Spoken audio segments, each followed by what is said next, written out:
Grand bonjour à vous qui nous suivez, où que vous soyez, quoi que vous fassiez, vous êtes au bon endroit. Merci de nous rejoindre si c'est maintenant que vous le faites. Voix de Guinée et d'Afrique, c'est parti pour une autre étape. Nous sommes dans le département des Bouches-du-Rhône, dans une ville qui va sans doute vous émerveiller. Ici, c'est une ville qui a été créée par les Grecs plusieurs années, dans les années 600 avant JC. Elle est restée avec ses vieux ports, avec sa vente et l'achat des poissons bien frais. Et ça fait plaisir d'être reçu avec beaucoup d'hospitalité dans cette ville, Voix de Guinée et d'Afrique. C'est aussi cette grosse plateforme qui vous permet de découvrir et de comprendre qu'il y a une Afrique par ici qui fait les choses de plus belles et qui crée ce pont entre l'Afrique et l'Europe. Nous sommes très ravis de vous recevoir ici en direct avec ce beau public qui nous a fait donc honneur d'être des nôtres une fois de plus. Mais l'image parle bien plus que les mots. Je vais donc vous laisser déguster ce que c'est que Marseille à travers cette petite vidéo réalisée par Mamadou Lamine Guirassi. Et on se retrouve juste après.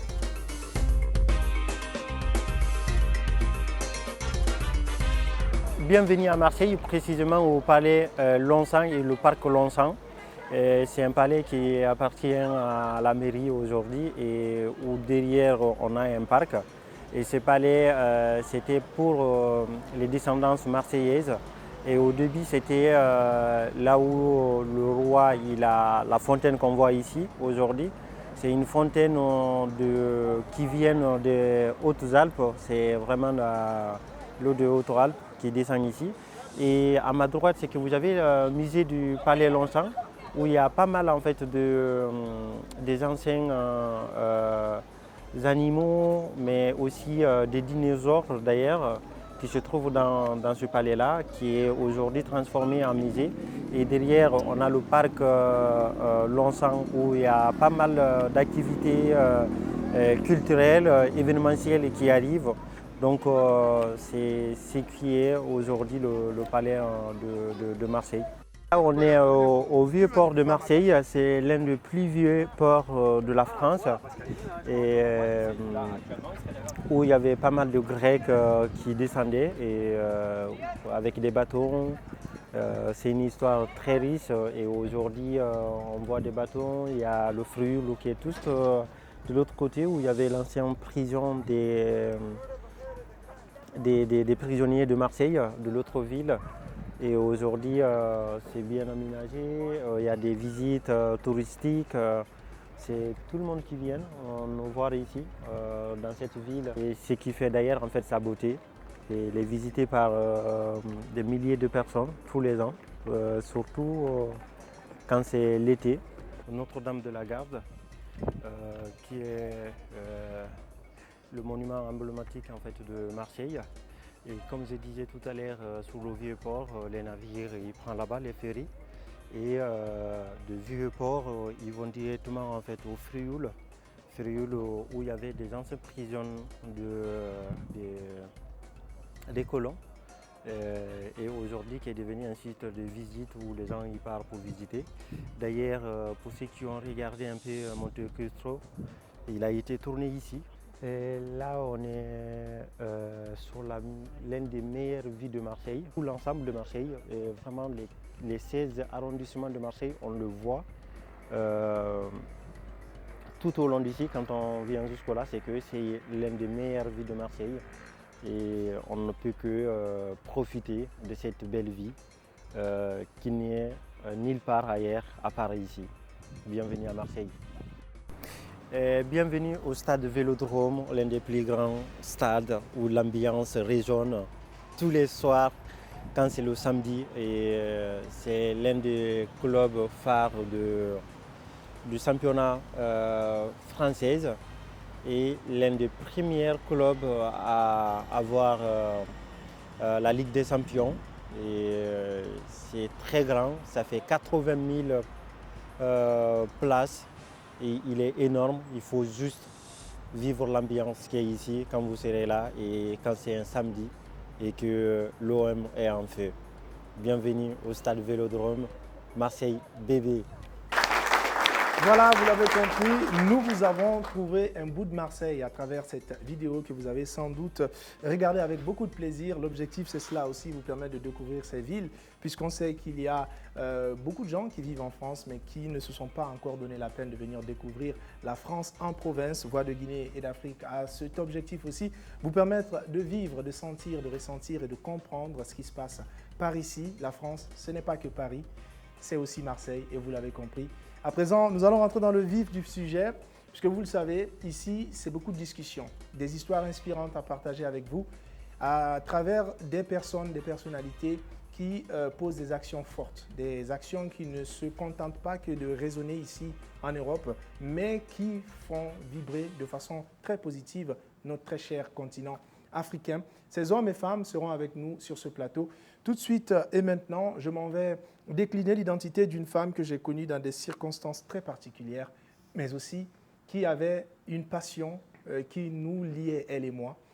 Cette passion, c'est quelque chose qui peut-être n'occupe pas une place de choix dans notre société, mais qui reste une chose de valeur. C'est une chose qui nous permet de voyager sans nous déplacer, de comprendre sans lire et d'expliquer sans vraiment regarder ou se déplacer. La chose se passe dans des pages, à travers des personnages, à travers des histoires, des anecdotes, des connaissances et tout ce que vous pouvez imaginer de plus beau, ça se passe dans un livre. Et aujourd'hui, nous avons une femme qui connaît ce que c'est que la valeur du livre. Elle l'a tellement valorisé qu'elle a décidé d'aller au-delà de son continent, au-delà de ses envies et de ses difficultés pour aller planter le livre au cœur de notre très chère Guinée. Mesdames et messieurs, je vous demande d'applaudir avec beaucoup d'énergie et de reconnaissance Claire Bemaldi dans cette Beladi dans cette émission, que je vous demande de me rejoindre sur ce plateau. Nous avons Claire Beladi avec nous. Tu te mets juste là, comme ça. Voilà. Ça sera du tête à tête, toi et moi. Ça va? Ça te convient? Très bien. Ça ira? On voit dans les yeux? Voilà, donc il y a Claire qui nous a rejoint. Je rappelle qu'elle est membre de plusieurs associations à travers le monde qui ont pour objectif de mobiliser les gens autour du livre et aussi développer des bibliothèques.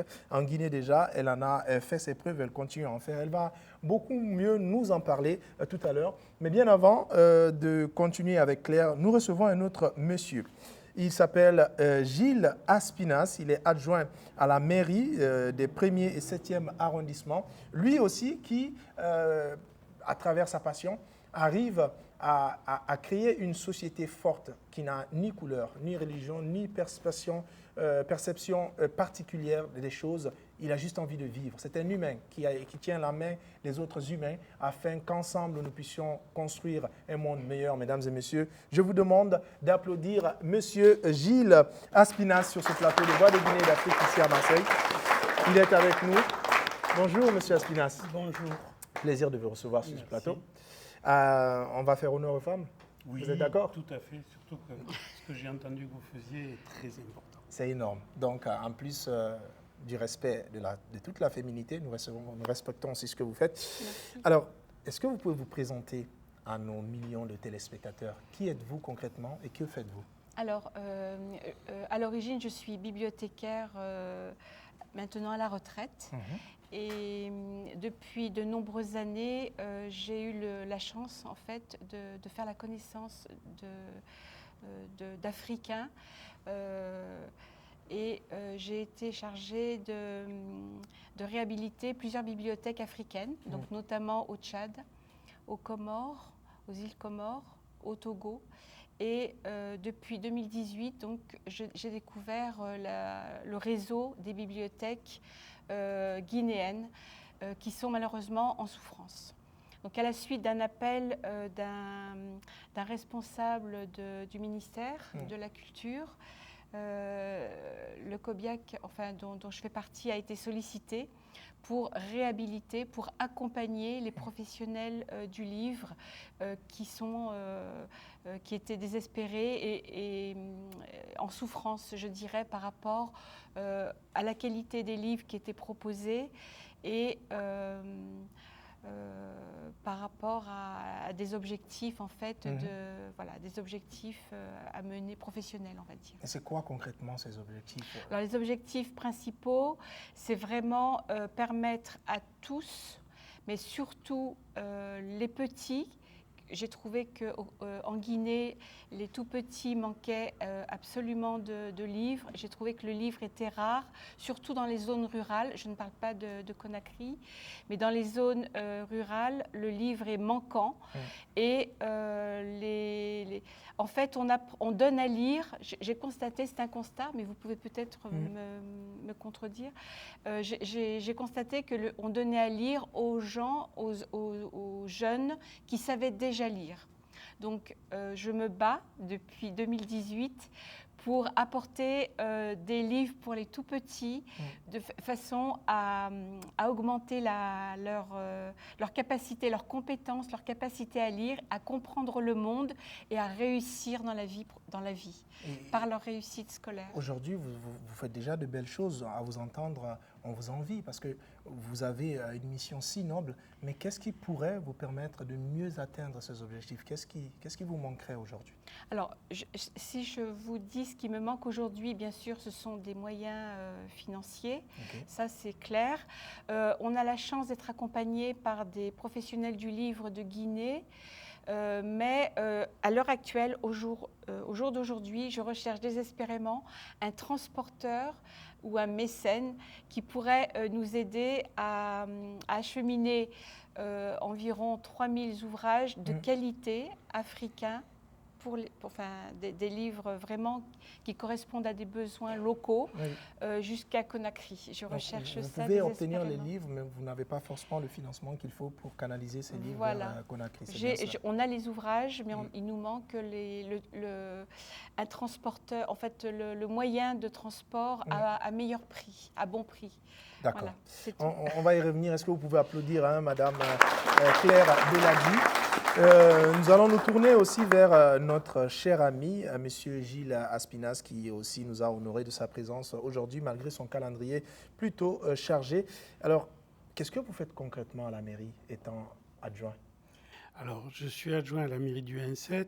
En gros, on va dire que c'est le centre-ville de Marseille. Et je suis en charge de la question sociale et des familles. Donc voilà, tout ce qui a à voir avec ça, et notamment aussi le travail avec les associations, avec les collectifs qui s'investissent dans ces questions-là. Alors, je vais vous poser une question avec un terme plutôt jeune. Qu'est-ce que vous kiffez dans votre métier? Qu'est-ce que je kiffe dans mon métier? Tellement de choses, je dirais. La première réponse qui me vient, c'est le fait de se sentir utile. C'est le fait de justement, j'aime cette ville, c'est ma ville, et de pouvoir essayer d'être utile aux Marseillais, à tous les Marseillais. C'est sans doute ça qui me plaît le plus. Et puis, une autre chose qui me vient spontanément, c'est tous les gens que je rencontre. Comme par exemple vous, tous ces acteurs que je rencontre qui font bouger les choses, qui s'investissent, ça c'est une richesse, je dirais presque une bénédiction, de pouvoir rencontrer tous ces gens-là et de travailler avec eux. Quelle est aussi donc la première valeur qui vous vient en tête lorsque vous pensez à l'humain qui est serviable au sein de la société? Quelle est la première valeur de cet humain qu'on peut qualifier aujourd'hui de quelqu'un de serviable? Vous me posez une question compliquée. Quelle est la première valeur? Moi, je dirais qu'est-ce qui vous vient? Moi, je dirais tout simplement, c'est d'arriver, de savoir, de pouvoir continuer justement à être humain.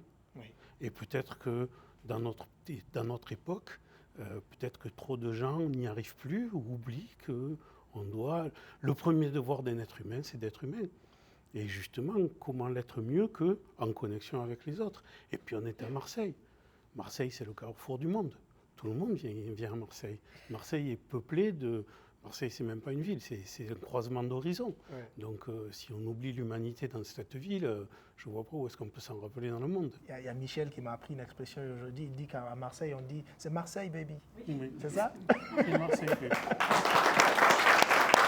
Voilà, donc moi, j'ai envie de poser une autre question. Parce que vous aujourd'hui, vous êtes dans cette activité sociale. Donc, vous rencontrez beaucoup de communautés qui viennent de partout. Mais celle qui va vraiment m'intéresser, c'est cette communauté africaine, cette diaspora africaine. Quelle a été tout de suite la première impression, la première fois que vous avez vraiment collaboré avec que ce soit une organisation, une association d'origine africaine? La première fois, je ne vais pas arriver à vous le dire parce que ça fait si longtemps. Je suis Marseillais, je suis né à Marseille, donc je suis né là-dedans, j'ai toujours baigné là-dedans. Je ne sais pas comment le monde peut fonctionner autrement que comme ça. Je vous ferai 2 citations rapides. Blaise Pascal qui disait « Marseille appartient à ceux qui viennent du large ».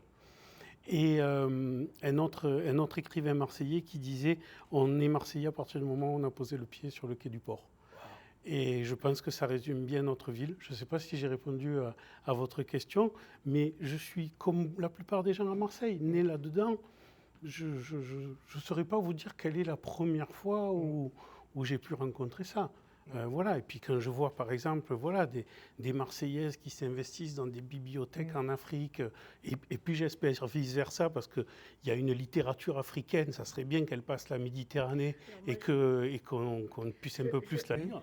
Je me bats pour justement faire connaître la littérature guinéenne et africaine auprès de mes collègues bibliothécaires. Ah, ça c'est... Voilà. Et qu'ils sachent que la littérature guinéenne, ce n'est pas que Camara Laye. Parce que pas... l'enfant noir, tout le monde connaît, mais on en a beaucoup. Et on n'envoie pas des livres que dans un sens. C'est cela. Alors, vous travaillez avec beaucoup d'associations, une fois encore d'origine africaine, en tout cas pilotées par des Africains, mais vous travaillez beaucoup avec l'association GAM, Guinée à Marseille. Parlez-nous-en. Alors, je ne vais pas créer des jalousies, je ne vais pas dire que je travaille beaucoup avec eux, parce que je travaille aussi beaucoup avec d'autres. Évidemment, le GAM Guinée à Marseille est une association que nous soutenons pour une raison très simple, comme toutes les autres associations que nous soutenons, parce qu'elle est utile. Parce qu'elle est utile aux Marseillais. Je vais citer un exemple. On a la chance à Marseille d'avoir des jeunes qui viennent faire des études et qui viennent des 4 coins du monde, et notamment de l'Afrique. C'est une immense richesse pour Marseille, pour cet échange culturel, pour le rayonnement de notre ville, pour tout ce que ces gens qui viennent apportent aussi de culture et de culture scientifique. C'est très intéressant. Par contre, ce n'est pas forcément facile quand on vient de très loin de pouvoir arriver dans une ville comme ici, de pouvoir fonctionner, de pouvoir savoir où on doit s'adresser pour faire les choses, comment on fait ses démarches administratives et tout. Ce que je trouve intéressant avec GAN, c'est que ce sont des jeunes qui viennent en aide à d'autres jeunes et que c'est ça que ce principe est bon, c'est-à-dire que quand on vient de très loin et qu'on est un peu perdu, il y a peu de choses qui peuvent autant vous aider que de rencontrer d'autres jeunes qui ont fait le même parcours que vous, qui ont cette expérience et qui vont pouvoir vous accompagner. C'est pour ça que cette association est utile et que donc, tout naturellement, on la soutient. Bien. Ouais, c'est clair en tout cas. On va aussi nous adresser à Claire. Quels sont aujourd'hui ce que vous avez déjà réussi à faire en Guinée dans le cadre de votre activité? Est-ce que ce dans quoi vous vous projetez pour la Guinée ou pour tout autre pays? D'accord. Alors jusqu'à présent, nous avons réussi avec le partage, parce que moi, le partage, on fait de l'accompagnement professionnel, mais c'est surtout du partage de compétences. On a réussi à mettre en place 4 formations professionnelles avec le ministère de la Culture, grâce à son soutien, on va dire. Et également, en ce qui me concerne, j'ai contribué à faire partir déjà 3000 ouvrages. Et là, il y en a 3000 qui sont ici, qui attendent de partir, sachant qu'il manque énormément de livres. Il y a un besoin crucial de livres en Guinée. Voilà. Et donc les objectifs, c'est de poursuivre le labeur, parce que c'est réhabiliter des bibliothèques, c'est un travail de fourmi qui ne se voit pas forcément du jour au lendemain. Donc c'est un travail de longue haleine. Et actuellement, en Guinée, il y a par exemple dans le réseau au départ, il y a 40 bibliothèques. Pour l'instant, il y a 12 bibliothèques numériques qui ont vu le jour et qui sont bien fréquentées. Il y a une fréquentation accrue maintenant des jeunes et des petits. Et je pense que les efforts du CELPAC sont considérables, avec une organisation qui a vu le jour et qui permet la réussite des projets. En fait, sans l'organisation, sans les collègues, je dirais, du CELPAC, on ne pourrait rien faire, en fait. Donc, voilà. Donc la réussite leur revient, en fait. D'accord. J'avais promis des livres, je les avais donnés ou pas? Pas encore? Pas encore. Pas encore? Non, pas encore. D'accord. J'en donnerai 50. Merci. J'en donnerai 50. Je donnerai 10 copies de mon premier livre, 10 de mon second livre, et je donnerai 30 de mon prochain livre qui sort le mois prochain. Merci. D'accord? Donc on a 50. C'est bon, cette fois je vais tenir ma parole. Alors, monsieur, on se retourne aussi vers monsieur Gilles Aspinas qui est avec nous. Il faut rappeler que nous discutons de ses activités, de sa passion pour son métier. Alors, aujourd'hui, comment est-ce que la mairie de Marseille accompagne-t-elle, disons, que ce soit des étudiants ou toute personne qui arrive à Marseille et qui est dans le processus d'intégration? Quel est le process à suivre pour être intégré de plus belle? Alors sur la vie étudiante, ma collègue Biancarelli qui s'occupe de la vie étudiante va m'en vouloir parce qu'elle a fait tellement de choses que je vais avoir du mal à tout citer. Mais la première des choses, c'est malheureusement, je dirais, beaucoup d'étudiants ont besoin qu'on les aide à répondre à leurs besoins primaires. Se loger, se nourrir et ainsi de suite. Et notre mairie investit énormément là-dessus. D'abord parce que c'est normal, parce qu'on ne peut pas laisser des jeunes dans cette situation-là. Et puis, je répète ça aussi, parce que c'est une richesse pour notre ville, que justement, cette vie étudiante soit riche, soit dense, soit plurielle. Et voilà, je citerai d'abord ça, l'aide qu'on apporte d'un point de vue alimentaire, d'un point de vue du logement, pour la vie étudiante en règle générale, et pour évidemment aussi les étudiants qui arrivent des quatre coins du monde et qui participent à la richesse culturelle de Marseille. Et par rapport à un étudiant aujourd'hui, quel est le loyer, disons le minimum qu'il puisse payer étant étudiant pour être bien logé à Marseille? Alors, je vais vous répondre très simplement, trop cher. Trop cher, ok. Voilà, trop cher. Je ne vais pas vous donner de chiffres parce que le marché peut être fluctuant et ainsi de suite, parce qu'en plus de ça, comme on s'adresse à un public guinéen, les chiffres et les prix français ne peuvent ne rien dire pour quelqu'un qui vit ailleurs, comme dans l'autre sens aussi. Mais de toute façon, c'est trop cher et trop d'étudiants ont du mal à se loger et sont très mal logés. Et c'est un facteur très important pour la qualité de la réussite des études. D'accord.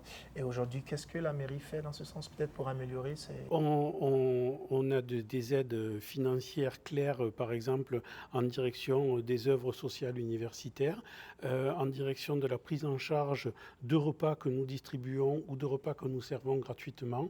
Voilà, et encore une fois, je vais en oublier parce que ma collègue Biancarelli fait tellement de choses que je ne vais pas me souvenir de tout ce qu'elle fait, elle va m'en vouloir. Mais voilà, on a augmenté le budget de ces aides-là. Et voilà, je dirais en premier lieu sur la réponse aux besoins primaires. Parce que si on ne peut pas répondre à ces besoins primaires, je ne vois pas comment on peut faire des études. Bien.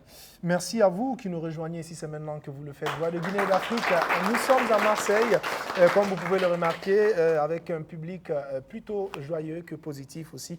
Dans cette émission, nous avons sur ce plateau Monsieur Gilles qui est avec nous sur ce plateau au compte de la mairie, sans oublier Claire aussi qui est avec nous, celle qui pose des actions dans le but de développer des bibliothèques précisément en Guinée, mais dans d'autres pays africains aussi. Nous sommes pratiquement à la fin de cet échange avec vous. Merci. Peut-être chacun de vous aurait un mot de la fin, pas la fin avec grand F, on va faire un petit F parce qu'on est là encore, mais un petit mot pour clore ces moments d'échange. Pour clore cet échange, moi je dirais que je suis ravie de savoir que au-delà des bibliothèques qui se développent à l'heure actuelle, il y a aussi le prix littéraire des lycéens de Guinée qui a vu le jour l'année dernière et qui a été une très très belle réussite, qui se poursuit. Donc la lecture a de beaux jours devant elle, a de beaux jours devant elle et c'est un grand réconfort pour nous tous. Monsieur Aspinas. Mais il y aurait énormément de choses à dire, mais quand je vois ce que fait Claire, je me dis que qu'est-ce qu'il y a, à part un hôpital, qu'est-ce qui est plus important qu'une bibliothèque? Et voilà, et du coup, ce que tu fais, Claire, est vraiment très important. Et si je devais faire un souhait, c'est peut-être ce qu'on disait tout à l'heure, je souhaiterais que la littérature africaine soit plus accessible en France, voilà, et ça nous apporterait énormément parce qu'il y a vraiment des trésors de littérature en Afrique. C'est beau de savoir que nous conjuguons le même verbe, mesdames et messieurs. Nous allons donc marquer une courte pause pour vous permettre d'aller souffler un tout petit peu, fumer peut-être une clope et revenir, et puis que nous puissions continuer dans la deuxième partie de cette émission. Voix de Guinée et d'Afrique est à Marseille.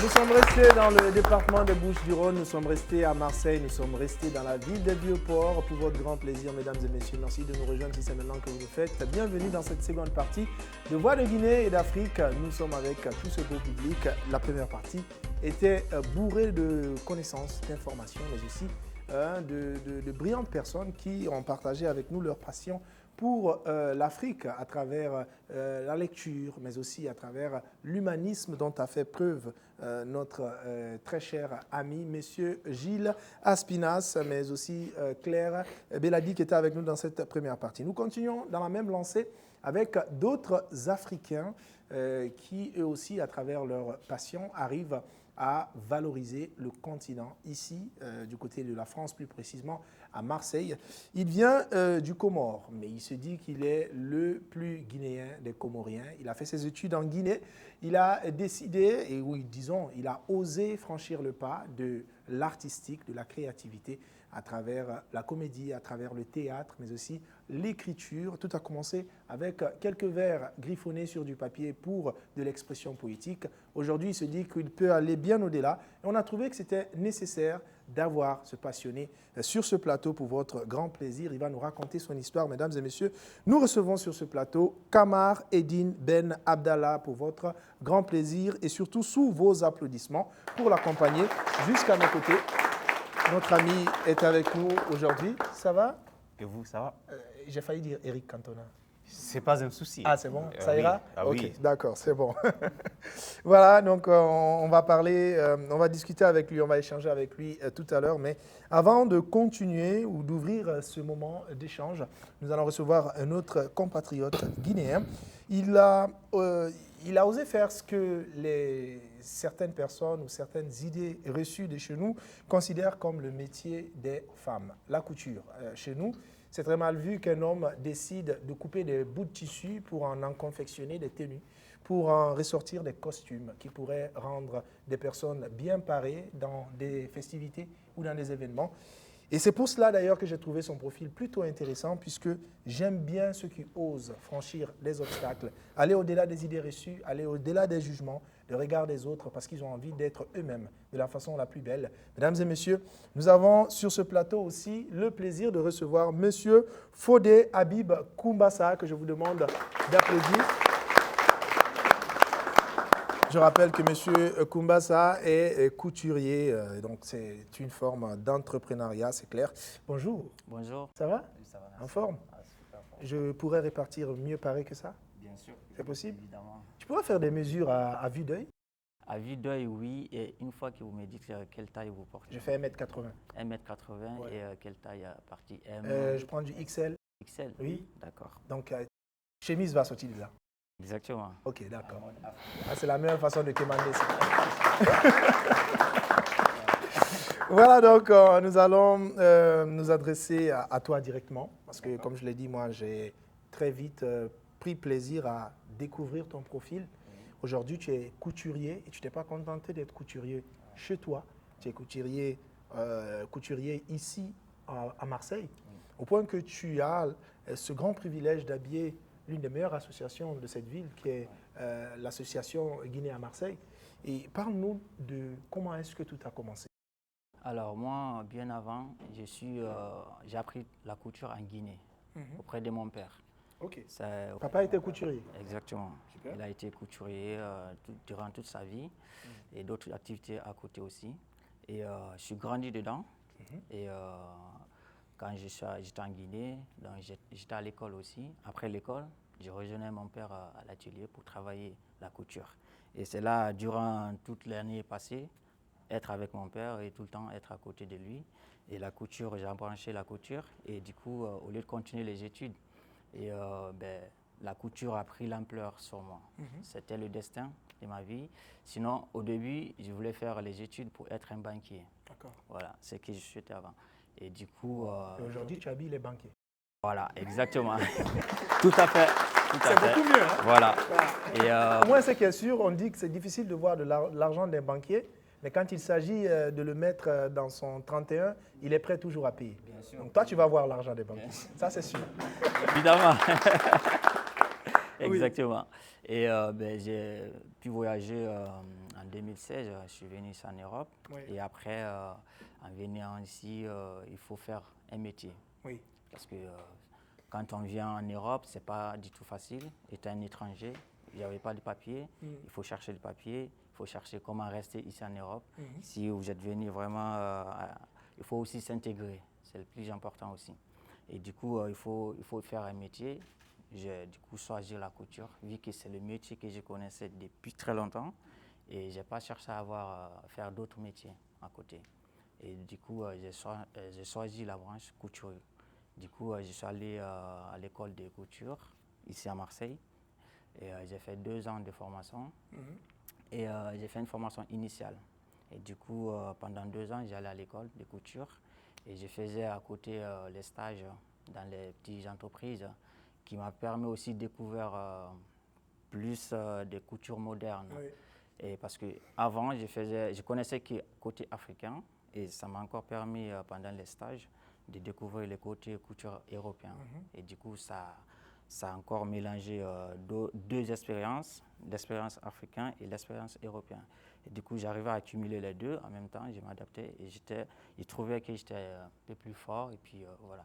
Et quand j'étais à l'école, ils m'ont inscrit à participer à un concours national. Et le concours national, on partait de la région, département. Et après, une fois vous remportez tous ces concours-là, et vous participez national. Et national aussi, j'ai pu rapporter le prix et puis l'un des meilleurs apprentis de France en 2020. Wow.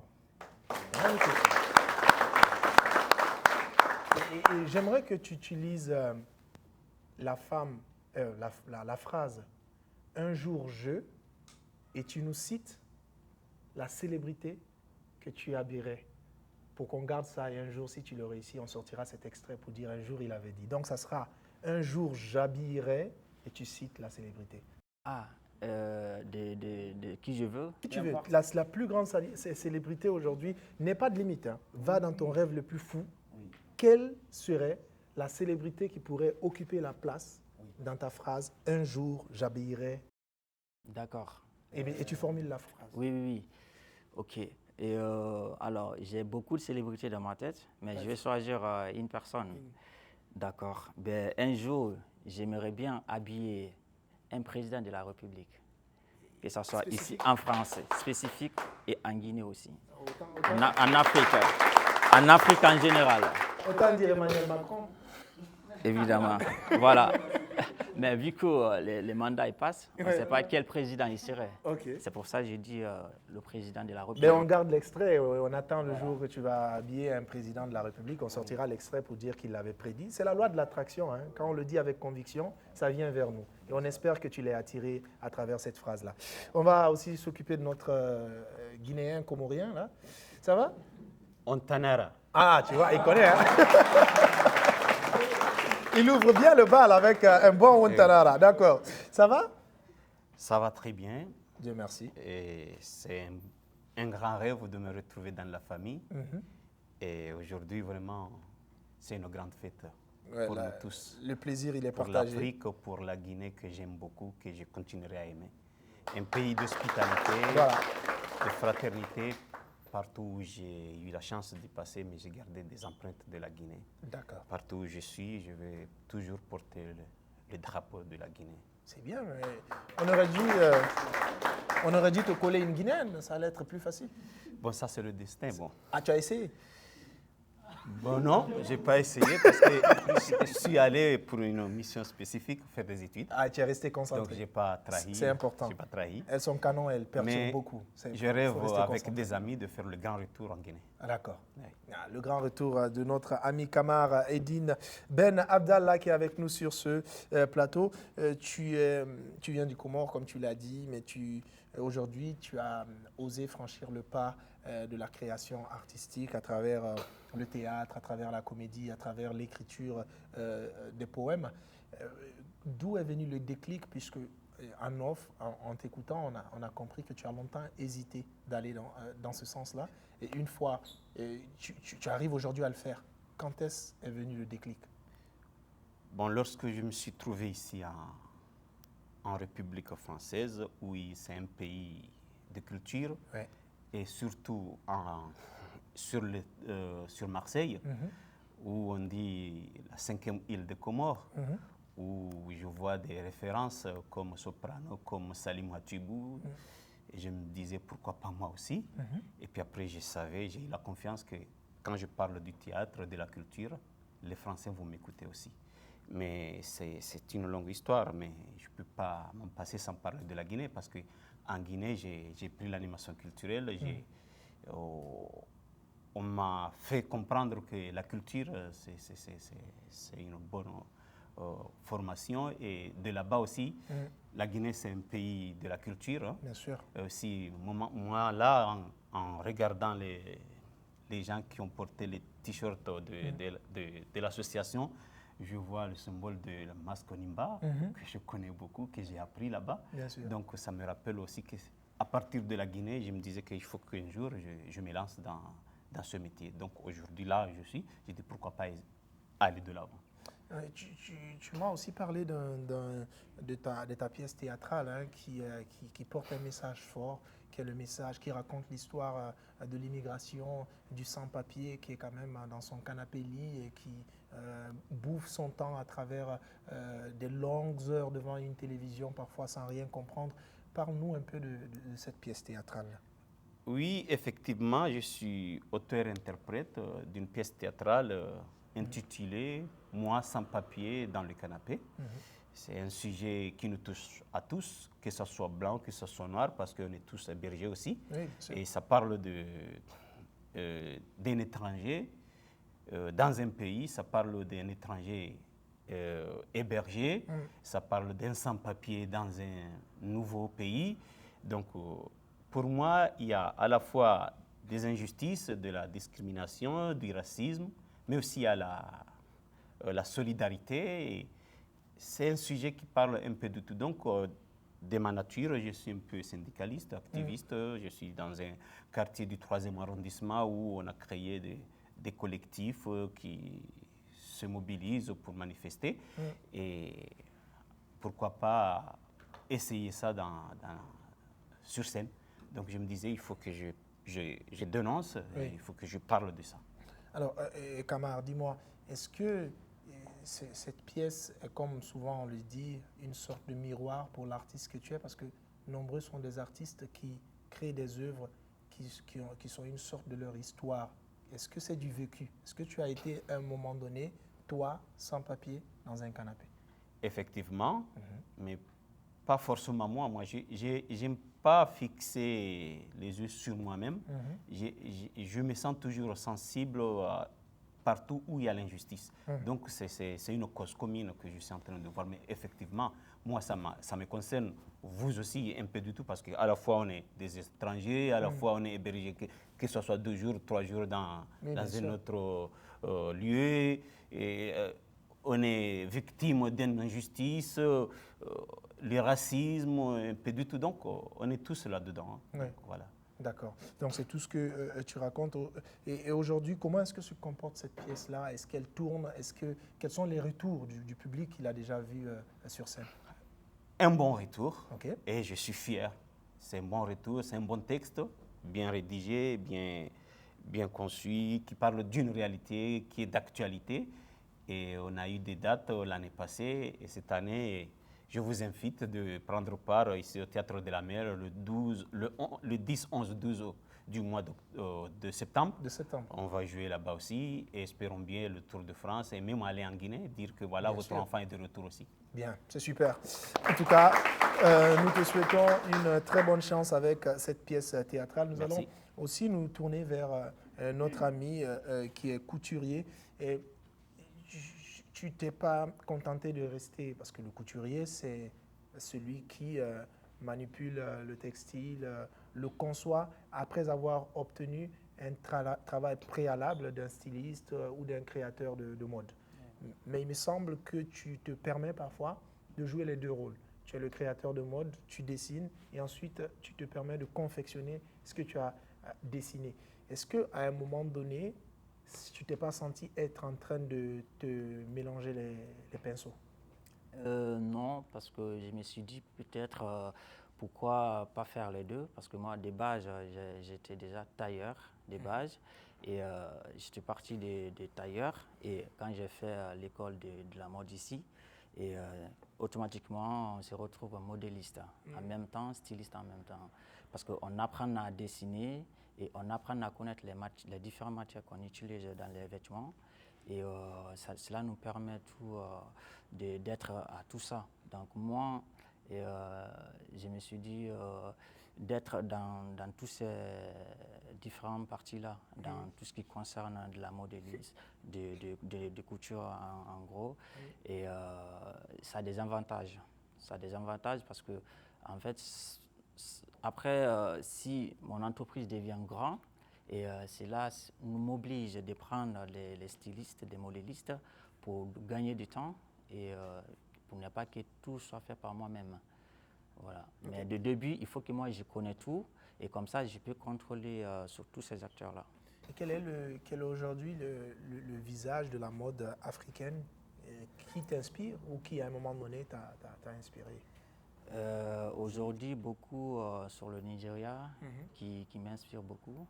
Sur le visage modèle en Afrique. Okay. C'est le Nigeria. Okay. Inspire beaucoup du Nigeria. Oui. Et quel est le regard que tu portes aujourd'hui sur la mode en Guinée? Je sais que tu as un regard lointain parce que tu es là, mais j'estime que tu te donnes la peine d'avoir des informations sur comment est-ce que se comporte aujourd'hui la mode chez nous et quel est ton regard aujourd'hui? Alors, sur la Guinée, mon regard... que le métier couture n'est pas considéré comme un vrai métier, ils le sous-estiment beaucoup comme un métier là-bas. Et parce que ils n'ont pas considéré parmi les vrais métiers, on dirait, vous l'avez bien dit au début, que c'est considéré comme un métier féminin en fait. Et moi je me suis dit tout le monde peut le faire. Et en Guinée, si j'arrive à mettre les choses en place, tout le monde peut l'avoir et puis on peut gagner beaucoup d'argent dedans et si on est bien structuré et bien programmé dedans. Et ce qui manque aussi, c'est la qualité du travail sur les finissants et tout ça. Surtout les finissants parce qu'il y en a beaucoup et c'est pas bien structuré en Guinée, la couture. C'est pas vraiment. Qu'est-ce qui fait une bonne finition? Une bonne finition, en fait, il faut savoir si un client vient par exemple vous montrer un modèle et que vous savez d'abord lire l'image. Il faut savoir lire l'image et qu'est-ce qui rend le modèle comme ça sur la personne. Et il faut savoir quelle matière qu'ils ont utilisée pour que le modèle soit comme ça exactement. Et si vous savez, vous connaissez tous ces astuces-là, et il faut savoir aussi travailler la matière. Parce que si on ne sait pas travailler la matière, vous abîmez. Et si vous abîmez, le modèle va finir et puis la cliente va porter. On remarque directement il y a des parties qui ne vont pas sur la personne. Et concernant la couture aussi, il faut respecter la ligne droite quand on couche et aussi la valeur de couture, il faut respecter. Parce qu'ici à l'école, on apprend tout ça, les valeurs de couture pour que ça soit bien carré. Il paraîtrait qu'à l'école du mensonge, le couturier et le mécanicien se battent pour la première place. Il paraîtrait que les mécaniciens et les couturiers sont dans une bataille rude en matière de mensonge, à l'école du mensonge. Alors moi... ce sont des gens il paraîtrait qu'ils ne respectent jamais leurs paroles. Tu vois? Ils ne respectent pas les délais. Il paraîtrait que c'est une bataille rude entre le mécanicien et le tailleur. Ça s'est dit, Tu as abandonné ça au moins? Alors moi, depuis en Guinée, je me suis dit, je me mets en différence par rapport aux autres. Ok. Parce que je me suis dit, si vous respectez les délais et vous arrivez à tirer tout le monde vers vous, et c'est ce que je suis en train de faire et ce que je voulais faire depuis toujours, de me démarquer par rapport aux autres. On en rigole, mais c'est un gros problème. Mais tout le monde me le dit Avec aussi, très souvent. les créateurs de mode. Il y a des gens même qui ont déposé leur textile, ils ne recevront jamais leur tenue. sûr, oui, On ne oui. saura jamais à quoi ça ressemble. Vous avez des Tu petits garderas vidéos. juste la photo que tu as montrée au créateur comme souvenir. Peut-être même tu l'encadres dans ta chambre parce que ça devient un souvenir malheureux. Mais tu ne verras jamais cette création-là. Oui. Et c'est un gros problème aujourd'hui, que ce soit chez nous ou un peu partout dans différents pays où on se plaint vraiment du fait que les couturiers, les tailleurs, les créateurs de mode ne respectent pas du tout les délais. Alors que tu vois un peu, aujourd'hui, je fais de la télé, je fais des scènes, je fais des trucs. Donc très souvent, je vais commander les tenues et je vais les commander en fonction de mes dates, en fonction de mes besoins. Sauf que si tu ne les livres pas à temps, mais tu me mets dans un gros problème parce que je me retrouve à peut-être même 24 heures de mon événement à courir dans tous les sens pour trouver quoi mettre. Donc ça c'est si, en tout cas aujourd'hui tu t'es défait de ce fléau-là parce que c'est un fléau, c'est que nous te tirons chapeau et on sait que tu vas aller très loin. Merci. Mais si tu l'as encore, ça va être compliqué. En fait, moi, à ce point-là, je me suis dit, pour vraiment rester dans ton travail, parce que c'est un métier que j'aime beaucoup, et je reste travailler dedans sans voir passer le temps. Et je me suis dit, je me mets en valeur, en fait. Et souvent, j'ai des pages sur les sites lesquels j'ai publié, TikTok, sur Instagram et Snap aussi. Et j'ai des programmations là-bas et si vous voulez me faire passer une commande, et il faut lire, il y a des bulles dans mon Instagram où tout est marqué déjà. Exactement. Et le premier rendez-vous, deuxième rendez-vous, jusqu'à troisième rendez-vous. Le premier rendez-vous, c'est un rendez-vous technique de parler de votre modèle et qu'est-ce que vous voulez, quelle matière vous voulez. Et aussi, si vous avez un modèle déjà en tête et vous voulez faire des changements sur le modèle de base, et on peut faire tout ça. Et sinon, vous proposez aussi à faire un modèle selon les thèmes du mariage. D'accord. Voilà. C'est magnifique. Tout ça, en tout cas, merci de nous rejoindre si c'est maintenant que vous le faites. Nous sommes à Marseille avec ce beau public qui nous accueille à bras ouverts pour parler, bien évidemment, des sujets qui nous tiennent à cœur. Ensemble, on arrive à peindre une meilleure image de ce continent africain à travers ces ambassadeurs qui s'invitent sur notre plateau ici, à chaque fois qu'ils en ont l'opportunité. Alors, tu joues et souvent toi-même tes scènes ou tu as toujours des acteurs? Je joue. Tu joues? Ça te dit qu'on fasse une scène, toi et moi? Avec plaisir. Mais okay. Sur la Guinée, il y en a. Sur la Guinée? Oui. Ok. Qu'est-ce qu'on peut proposer? On va réfléchir. Ou bien tu as déjà quelque chose en tête? Là? Oui. Oh, on peut. Qu'est-ce qu'on peut faire? Je peux lancer et puis tu me suis. Je te suis. Arnyami, Allah salla jabi. Non, nous est là.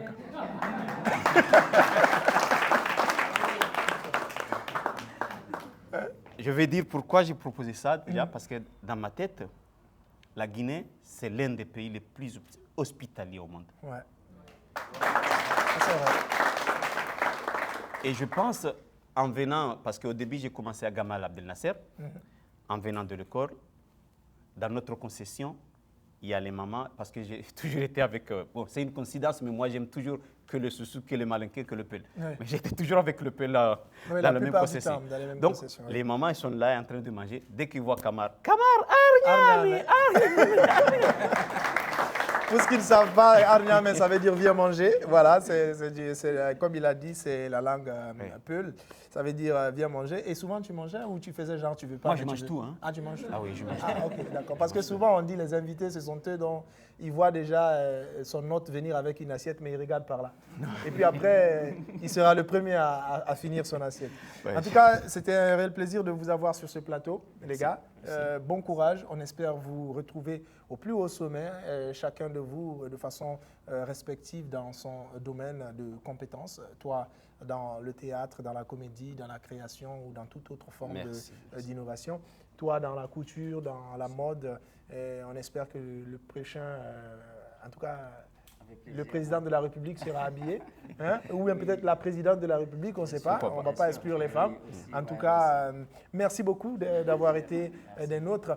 Nous sommes pratiquement à la fin de cette émission, mais il reste encore une partie très importante, celle au cours de laquelle des cœurs se vident, des cris, des voix vont se lever, des gens vont partager avec nous des anecdotes, des histoires, des agissements, des conseils ou toute autre forme d'expression personnelle et subjective qui pourrait donc nous permettre de nous retrouver à travers leur expérience de tous les jours. C'est une sorte d'étude de cas que nous vous proposons tout de suite et maintenant avec la parole au public.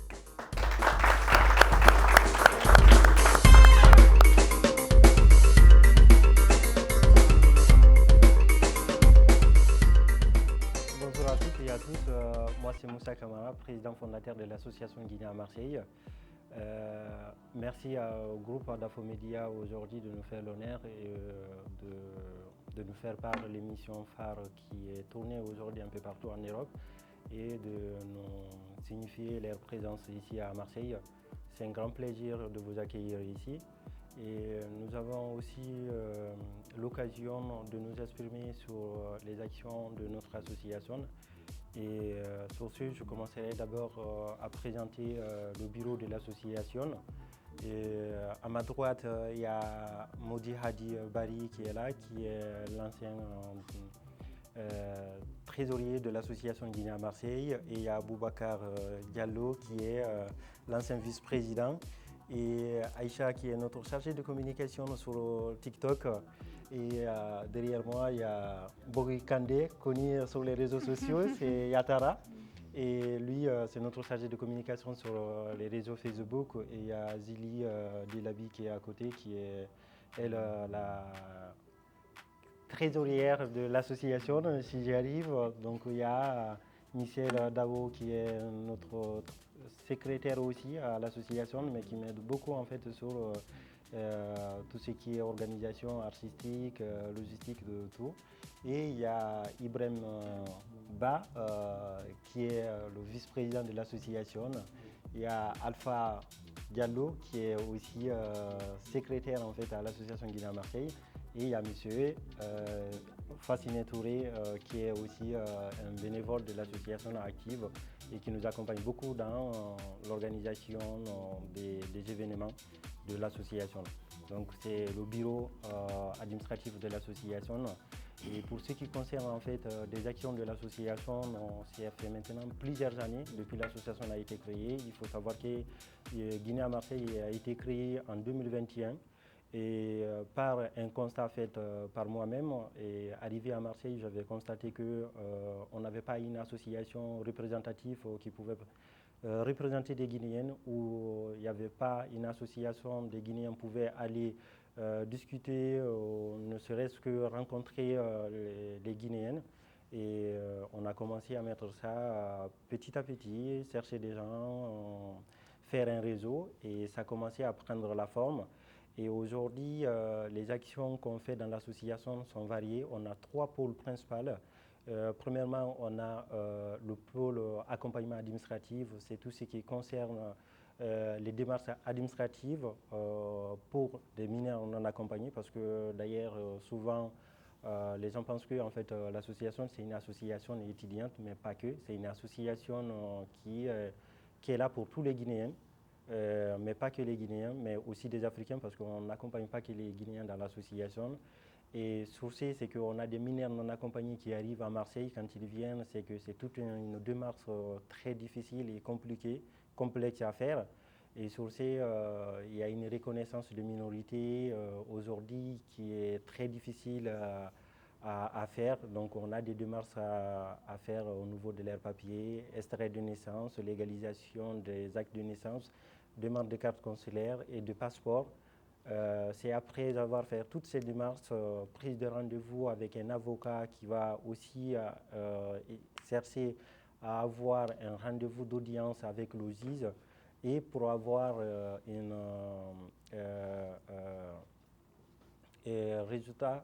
réponse de la part de ZIS de confirmation ou de non-confirmation en fait de jeunes. Donc c'est les démarches qu'on fait au niveau des mineurs non accompagnés. On a aussi des demandeurs d'asile qui arrivent. Sur c'est qu'on les accompagne plus souvent administrativement. Ça arrive qu'on les accompagne aussi dans les hébergements parce qu'il y a des couples qui arrivent, c'est des couples jeunes. Quand ils arrivent, c'est avec des bébés d'un mois ou de 2 mois, donc on est obligé de les accompagner dans l'ère de mars et c'est très compliqué, surtout en période hivernale, donc c'est dehors, c'est difficile, on se bat comme on peut, c'est arrivé des fois qu'on prend même des Airbnb pour des couples les héberger et c'est quelque chose qu'on ne continue pas non plus à faire pour tout le monde, mais il y a des cas qui sont exceptionnels. Et pour les mineurs non accompagnés, c'est qu'on a, quand ils arrivent sur Marseille, c'est que souvent, ils n'ont pas de logement. Donc on a des familles hébergeantes qui hébergent ces jeunes-là et on continue à les accompagner dans l'ère de marche, comme je disais tout à l'heure, dans les démarches administratives. Et aussi, ça arrive pour des étudiants. C'est que dans le cadre des étudiants, ça commence à partir du mois de octobre, si je peux me permettre, Ibrahim, je ne sais pas, tu peux m'aider là-dessus. Je crois que c'est à partir du mois de novembre ou octobre pour les inscriptions sur le Campus France. Et derrière, une fois qu'ils ont commencé, et Ibrahim, c'est lui qui est d'ailleurs plus là-dessus, il aide les étudiants à s'inscrire, à aller faire des entretiens. Donc, il fait beaucoup de démarches sur ce côté-là, jusqu'au moment où ils vont avoir les admissions en fait dans les universités. Et une fois qu'ils ont les acceptations en fait dans les universités, là, la question qui va se poser, c'est des attestations d'hébergement. Donc, il leur faut une attestation d'hébergement qui les permet de faire une demande de visa. Mais sur ce, avant, normalement, il les propose d'avoir un contrat de bail datant de 3 mois avant leur arrivée. Mais vu qu'ils n'ont pas la possibilité de pouvoir faire ça, même les habitants de Marseille sont dans l'incapacité d'avoir ça, en plus forte raison quelqu'un qui vit en Guinée. Donc, on les aide avec l'association et les bénévoles de l'association à avoir des attestations d'hébergement et pour pouvoir les permettre d'obtenir un visa et qui les permet de venir faire leurs études. Et une fois qu'ils viennent ici aussi, c'est qu'on continue à les accompagner administrativement, qui sont sur les ouvertures de comptes en banque, les inscriptions en fait à l'université et toute autre démarche, et aussi sur les logements d'ailleurs. Parce que quand ils viennent d'arriver, c'est qu'il y a des logements, des hébergements à faire. Donc c'est tout ce que nous faisons. Ça, c'est vraiment la partie administrative que nous faisons avec l'association. On a la partie événementielle. Et sur ce parti-là, c'est que c'est tout ce qui concerne les différentes actions qu'on fait, par exemple comme aujourd'hui, c'est que tous les week-ends, un week-end sur 2, on essaie d'organiser un événement. Par exemple, demain, on a les acrobranches qu'on va faire, sortir avec des étudiants, mais de tout public. Et ce que j'avais oublié de dire dès au départ, c'est qu'il faut savoir l'association, c'est une association mixte. L'association n'est pas que guinéenne. Comme vous le voyez à l'image, c'est qu'il y a des Français, Françaises en fait dans l'association. Il y a d'autres nationalités et qui fait aussi la beauté de notre association. Parce que je pense que quand on vient de l'étranger et qu'on est dans un pays pour vraiment vivre là-bas de façon très... pour apprendre en fait la culture de là-bas, il faut vivre avec les gens de là-bas. Donc aujourd'hui, c'était l'objectif en fait de vivre vraiment en harmonie, mais aussi apprendre la culture guinéenne aux Français, et les Français nous apprennent aussi en fait la culture française. D'où en fait la mixité Guinée à Marseille, si la question se posait, donc j'allais répondre sur ça.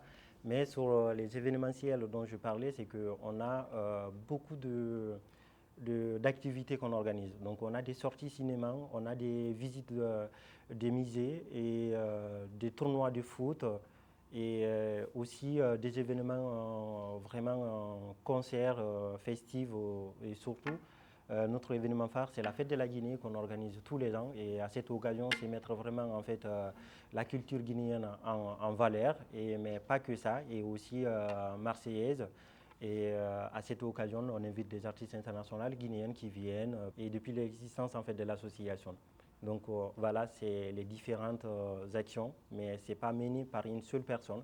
Aujourd'hui, c'est le nom de Moussa qui est parlé un peu partout, mais il faut savoir en fait, il y a des gens qui travaillent dans l'ombre, qui travaillent 2 fois ou 3 fois plus que même d'ailleurs Moussa. Moussa peut-être il a eu juste en fait l'initiative en fait de créer l'association, mais c'est pas Moussa qui fait l'association. Il y a des personnes en fait en l'ombre, en fait vous le voyez déjà autour de moi. Je ne vais pas reprendre le nom de tout le monde, mais c'est l'ensemble de tous ces bénévoles en fait qui fait aujourd'hui grandir en fait l'association et qui donne en fait cette image que nous voyons aujourd'hui de l'association. Donc merci à toutes et à tous.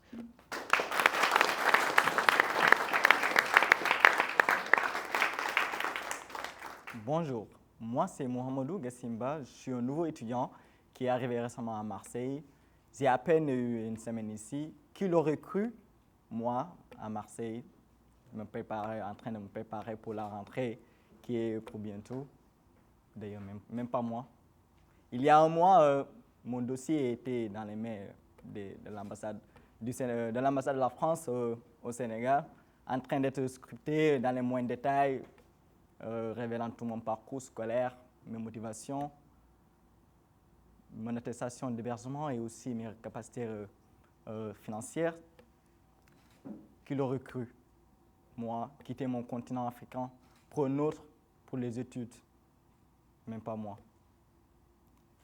J'ai un parcours mon parcours, un rêve lointain, un dossier préparé méticuleusement pour étudier à l'étranger, un rêve enfantin qui a failli voir le jour, mais empêché par un seul document, lequel, l'attestation d'hébergement, qui a failli briser tous mes espoirs, tous mes rêves.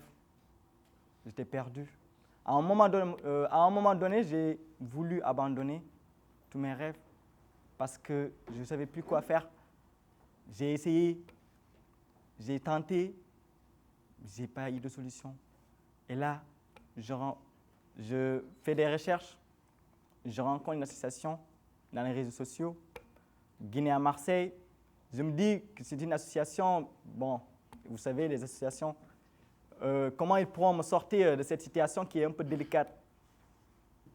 J'ai tenté le coup. Ils proposaient l'attestation d'hébergement.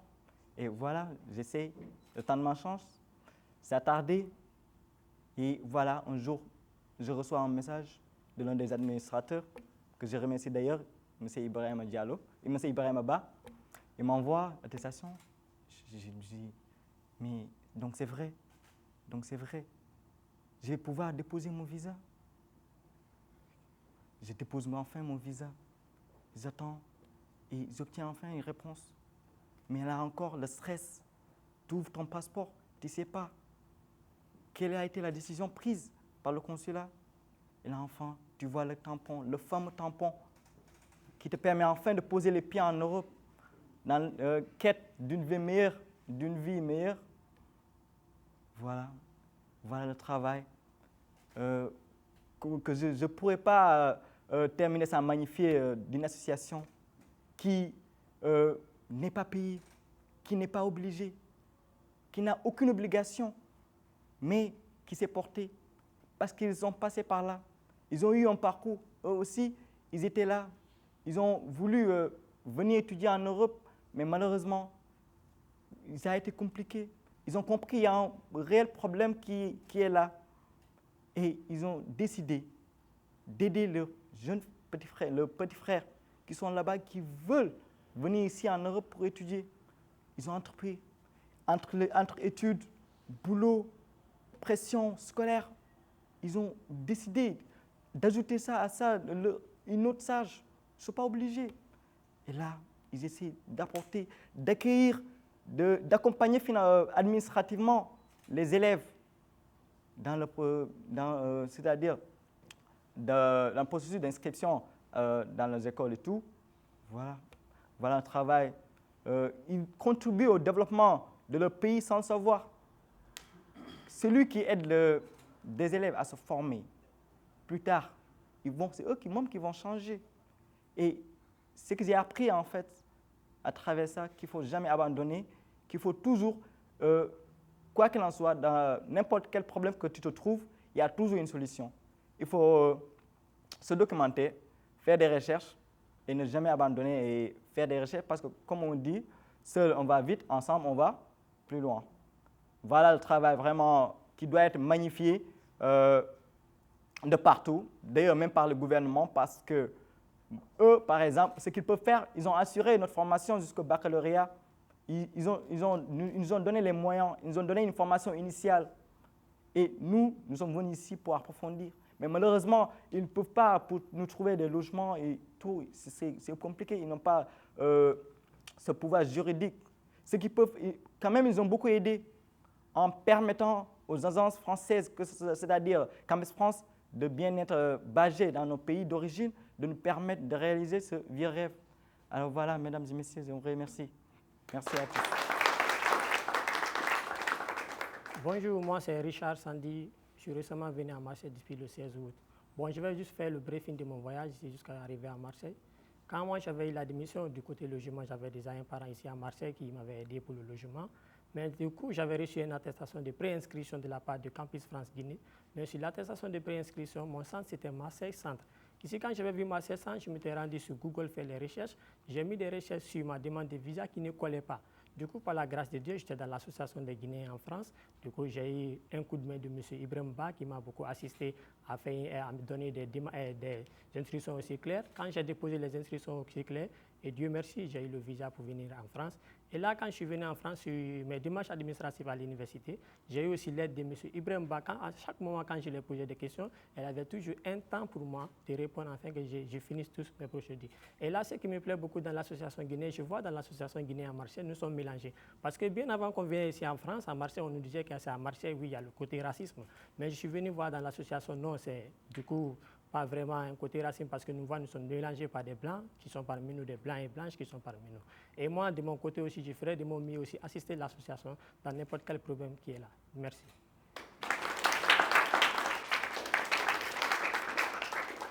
Bonjour tout le monde. Moi, je me nomme Silla Alcène Raymond. Je suis musicien à la base. Je vis à Grenoble. Ça me fait plaisir d'assister aujourd'hui à la réunion, l'émission de Guinée à Marseille. Je me suis fait inviter par Madame Michel et je la remercie très très bien. Et peut-être le jour du 4 octobre, je serai là avec mon djembé, avec mon groupe. Et pour vous dire que moi aussi, je suis le président de l'association Matamdi. Matamdi, je ne sais pas si vous connaissez Matam. Matam, c'est le quartier, le carrefour des arts et de la culture. Donc, je viens de là-bas, mais je vis à Grenoble. Bon, là, franchement, je suis très content de vous, les Guinéens à Marseille. Franchement, c'est la première fois pour moi de voir les Guinéens unis comme ça, là. Et je vous dis félicitations et merci.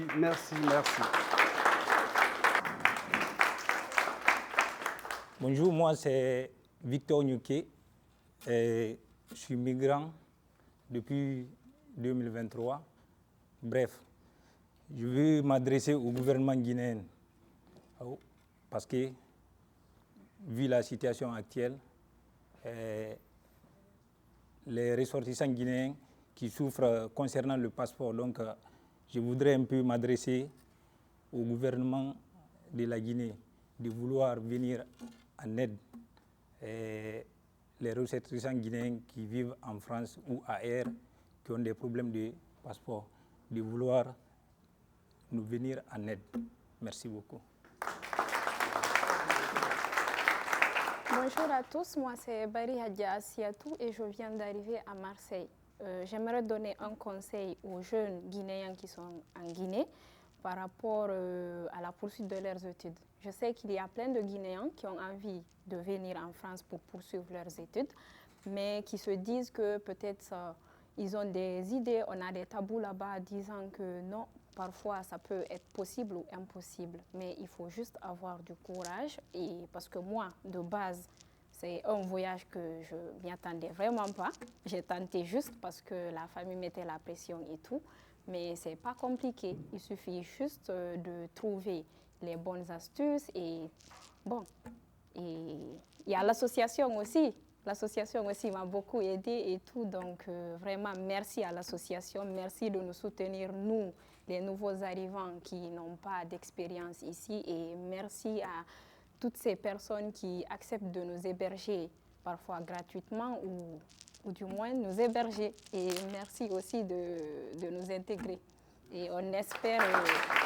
C'est cela aussi, Voix de Guinée, permettre à toutes ces voix de se faire entendre à travers ce moment de partage. Vous l'avez compris, nous avons eu plusieurs personnes qui constituent cette diaspora guinéenne et africaine qui se sont succédées autour de cette table pour partager avec nous des histoires, des moments et beaucoup d'émotions. On espère que vous avez aimé ce moment. En tout cas, tout le plaisir a été pour moi ainsi qu'à mon équipe de vous servir tout au long de cette émission. Voix de Guinée et d'Afrique prend fin ici à Marseille. Mais nous ne saurons boucler portes et fenêtres de cette émission sans remercier l'association qui nous a permis de réaliser tout ce que vous avez pu de façon très agréable suivre à travers cette émission. L'association Guinée à Marseille, GAM, qui aujourd'hui est en train de poser des actions de taille ici à Marseille, celle d'ailleurs qui a été reconnue comme une association d'intérêt général. Nous allons donc fermer portes et fenêtres de cette émission sans oublier qu'à la réalisation, vous aviez Mamadou Lamine Guirassi. Tout le plaisir était pour moi d'être totalement à votre service tout au long de cette émission. D'ici là, gardez le sourire et soyez heureux où que vous soyez. C'était l'unique Ange La Bonne Humeur. Au revoir.